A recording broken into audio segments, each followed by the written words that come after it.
السلام عليكم، كنتمنى تكونوا بخير وعلى خير. كنبغي بعدا نعتذر منكم انني غبرت عليكم هاد 2 جوغ هادو، حيت صراحه كنت شويه مريضه، عندي مشكل في حلقي. انا دائما في هاد لا بيريود ديال البرد تيوقع لي بحال هكا. مي بون دابا غادي نعاود نخدم معكم يعني كاع داكشي اللي قديت عليه، ونحاول نغاترابي هذاك الشيء اللي فات عليا. الوغ لا بروميير شوز اللي غادي نخدم معكم هي لا ليكتور سويفي لا دوزيام بارتي ديال بلانش نيج. الوغ في الاول غادي نقرا معكم هاد لا دوزيام بارتي، من بعد غادي نشرحها معكم شويه بشويه بالعربيه. دونك تبعوا معايا. Le soir, les habitants de la maisonnette arrivèrent. C'était 7 nains qui cherchaient dans la montagne de l'or et des diamants.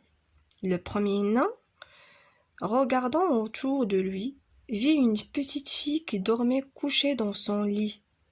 Il appela ses compagnons qui se précipitèrent. Ils vont leur lanterne pour mieux la voir. « Oh, la jolie petite fille !» s'écrièrent-ils. Ils la laissèrent dormir, l'aviant avec amour. Quand Blanche-Neige se réveilla et qu'elle vit les 7 nains, elle eut d'abord peur. Mais ils étaient si doux et si souriants qu'il se rassura bientôt. Ils lui demandèrent de son nom et comment il était parvenu dans leur demeure. La petite fille leur raconta son aventure. Les nains lui proposèrent de rester avec eux. Tu t'occuperas de la maison, tu feras la cuisine et tu raccommoderas notre linge. Blanche-Neige remercia et accepta toute heureuse. Dans la journée, pendant que les nains étaient partis extraire l'or et les pierres précieuses de la montagne, la fillette restait seule. Mais il lui avait bien recommandé de n'ouvrir à personne. « Méfie-toi de ta belle-mère. Il ne tardera pas à apprendre que tu es vivante et viendra te chercher ici. » La reine croyait d'être de nouveau la plus belle femme du monde. Un jour, elle voulut se faire confirmer par son miroir. Le miroir répondit: « Reine, tu étais la plus belle, mais Blanche-Neige, pillée des 7 nains, au-delà des monts, bien loin, est aujourd'hui une merveille. »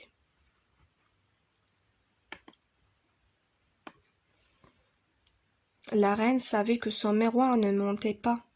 Furieuse, il comprit que le garde l'avait trompé et que Blanche-Neige vivait encore. Elle réfléchit longtemps au moyen de s'en débarrasser et décida de se rendre chez les 7 nains. Après s'être bruné le visage et habillé en marchande, il frappa à la porte de la maisonnette en criant: « Belle marchandise à vendre, belle marchandise !» Blanche-Neige se pencha à la fenêtre et demanda: « Bonjour, brave femme, que vendez-vous ?»« Des corsets, des rubans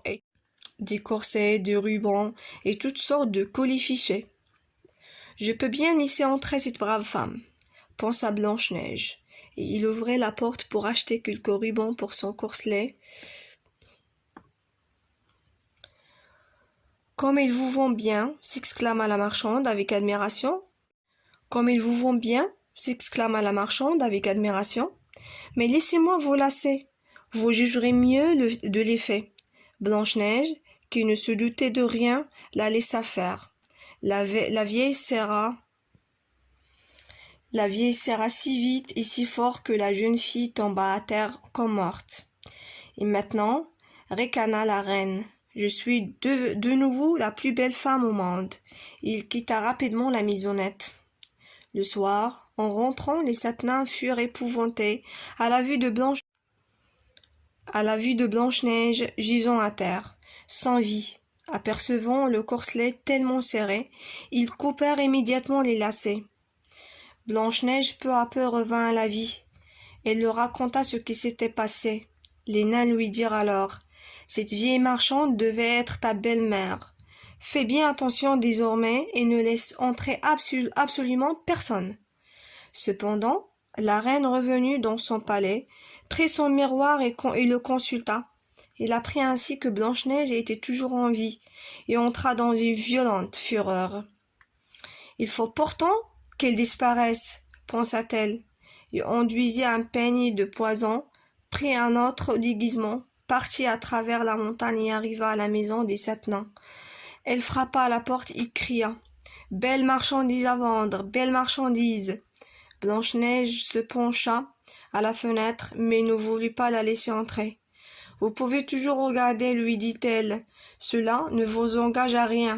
Et elle tendit le peigne empoisonné à la jeune fille. Il était si beau que Blanche-Neige ne put résister à la tentation.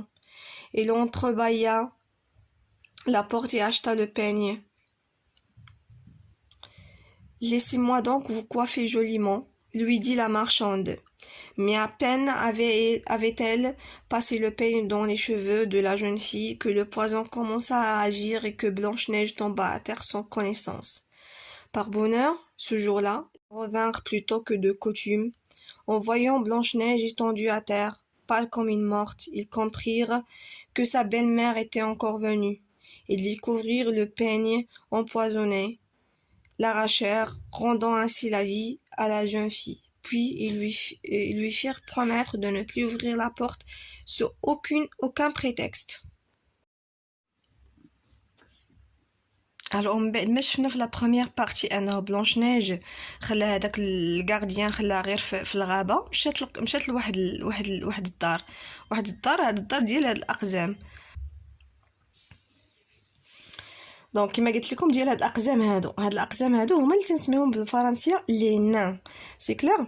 دونك القزم الاول تيشوف زعما تيشوف هكا تتبان ليه واحد البنت ناسف لو لي ديالو يعني في الناموسيه ديالو هو يعيط على الاصدقاء ديالو وهما تيشوفوا هكا باش تبان لهم مزيان او لا جولي بيتيت في بداو تيقولوا واو هاد البنت الصغيره اللي زوينه خلوها تناس بقاو تيشوفوا فيها هكا بواحد النظره ديال الحب لانها عجبتهم ديك البنت الصغيره.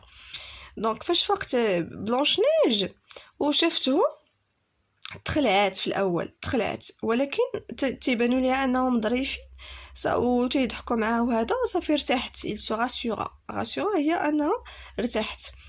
من بعد طلبوا منها زعما سولوها شنو سميتها وكيفاش جات لهنايا. من بعد بلانش نيج عاودت لهم القصه ديالها وشنو طرا.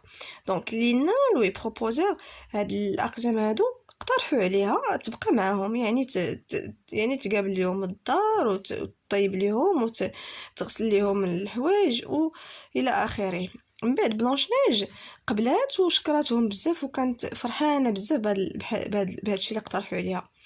المهم بالنهار فاش تيكونوا هاد الاقزام خرجوا على برا باش يقلبوا على الذهب وعلى الديامون والاحجار دوك الاحجار الكريمه في الجبال حيت هادشي اللي كيديروه هما.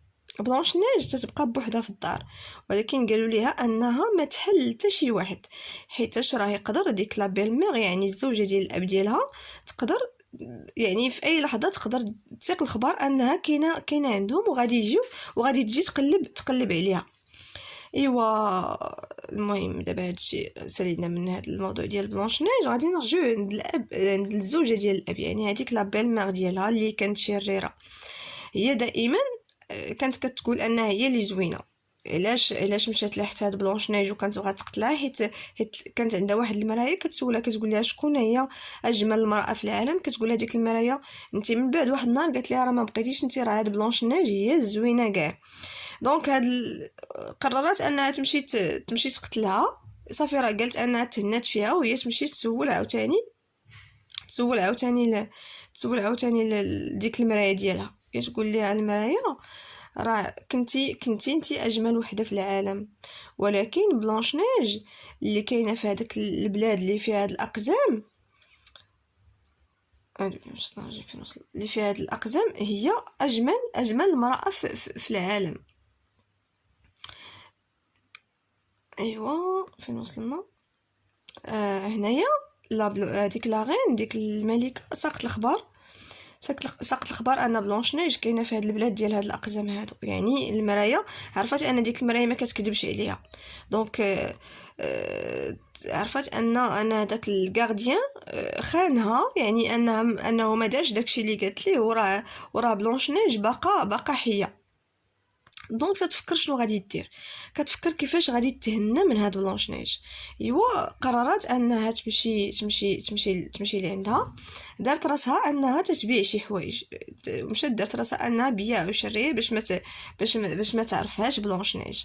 ومشات دقات على بلونش نيج، وفعلا داكشي اللي طرا، وكانت غادي تقتلها. يعني جات زعما تلبس ليها داكشي اللي كتبيع هي، وزيراتو عليها حتى صافي كانت غادي تقتلها. صافي بلونش نيج بلونش نيج طاحت في الارض بحال راه ماتت، سي كلير. دونك هكا ديك الملكه صافي قالت تهنات خرجت دغيا من الدار. ايوا بالليل فاش جاو هذوك الاقزام لقاو بلونش نيج طايحه في الارض. شنو داروا؟ قطعوا هذاك لو كورسلي قطعوه، حيت كان زيراتو ليها بزاف. قطعوه هكا. بلونش نيج رجعت للحياه، وعاودت ليهم شنو طرا. ودوك الاقزام قالوا ليها هاد لا فيي مارشوند، هاد البيع والشريه اللي كانت عندك راه 100% هي ديك الزوجه ديال الاب ديالك. مره اخرى ما باقي تحلي حتى شي واحد، وما تخلي حتى شي واحد يدخل عندك. ايوا هكا بلونش نيج هكا لا غين، يعني هاد الملكه رجعت للقصر ديالها، وهزات المرايه ديالها وسولاتها عاوتاني. قالت لها شكون الى بريانسي، قالت لها عاوتاني شكون هي اجمل وحده في العالم. وهكا عاوتاني المرايه ديالها قالت لها راه بلونش نيج هي اجمل وحده في العالم. وهكا عرفت ان بلونش نيج عاوتاني راه باقا في الحياه وما ماتش، يعني انها عتقا شي حد. دونك عاوتاني هاد لاغين هادي تعصبات بزاف، وقالت هاد بلونش نيج خصها صافي ما تبقاش في الحياه، خاصها تختفي بشي طريقه، يعني خاصني نتهنى منها. مشات شنو دارت عاوتاني؟ قررت ان عاوتاني تمشي عند بلونش نيج. هاد المره عاوتاني بدلات الحوايج، يعني بحال قلنا دارت واحد اجونا نجيب شنو هو لو ديكيزمون بالعربيه، واحد اللباس عاوتاني بحال قلنا اختفت به، يعني باش ما تعرفهاش شكون. عاوتاني دقات عليها عاوتاني في الباب. قالت لي عاوتاني هي واحد لا مارشونديز، يعني تنبيع عاوتاني واحد السلعه. هاد المره تتبيع. جابت زعما مع واحد المشط، هذاك المشط اللي جابت معاه فيه لو بوازون، لو بيني امبوازوني، يعني واحد المشط فيه السم مسموم، كان زوين بزاف. وبلونش نيج ما قدرتش تقاومو. دونك شدات من عند هذاك المشط، قالت لها هذيك لا مارشوند اللي هي هاد الشريره، قالت لها خليني انا نمشط لك بيه. وفاش درتو ليها في شعرها، باردون مي لا بين في تيباسي لو بين، غير درتو ليها في الشعر ديال بلونش نيج، هذاك السم بدا كيدير المفعول ديالو. وبلونش نيج طاحت في الارض وما بقات عاقله على حتى شي حاجه. والزهرها كان عندها الزهر داك النهار، ان دوك الاقزام جاو في الوقت، جاو زعما قبل من الوقت اللي تيدخلوا فيه نورمالمون، وشافوا بلونش نيج طايحه في الارض وهكا بحال ميته. عرفوا ان عاوتاني هذيك المراه الزوجه ديال الاب ديالها عاوتاني جات عندها، واكتشفوا ان هذاك المشط هو اللي فيه السم. حيدوه دغيا من الشعر ديالها، ورجعت عاوتاني بلونش نيج في الحياه. وهنا قالوا لبلونش نيج توعدهم انها ما عمرها باقي تحل الباب واخا باي سبب. Alors d'abord غادي ندوز معكم les questions je comprends. Alors à qui appartient la maisonnette؟ دونك ديال من هذيك الدار. دونك قلنا الدار ديال دوك الاقزام السبعه. دونك la maisonnette appartient aux 7 nains. غادي ندوز la deuxième question. Que cherchaient les nains dans la montagne؟ علاش كيقلبوا هما في la montagne؟ ils cherchaient de l'or et des diamants. Ils cherchaient dans la montagne de l'or et des diamants. Troisième question. Que s'écrit les nains quand ils voient Blanche-Neige la première fois؟ شنو قالوا فاش شافوها لا بروميير فوا؟ قالوا oh la jolie petite fille. Que vend la reine déguisée en marchande? شنو كتبيع la reine déguisée en marchande؟ donc قلنا des colifichets. شنو هما que demandaient les sept nains à Blanche-Neige?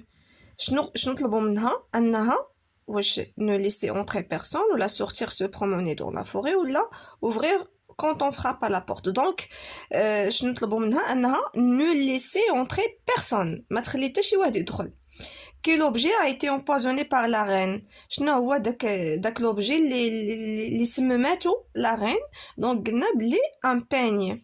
سي كلاك. دونك كنتمنى تكونوا فهمتوا هاد لا دوزيام بارتي ديال ليستوار، وكنعتذر منكم بزاف انني تعطلت عليكم. ان شاء الله في هذا الويكاند غادي نغاترابي لكم كاع داكشي اللي ما حطيتش، وان شاء الله غنحط لكم تكست تاني من كل هذا.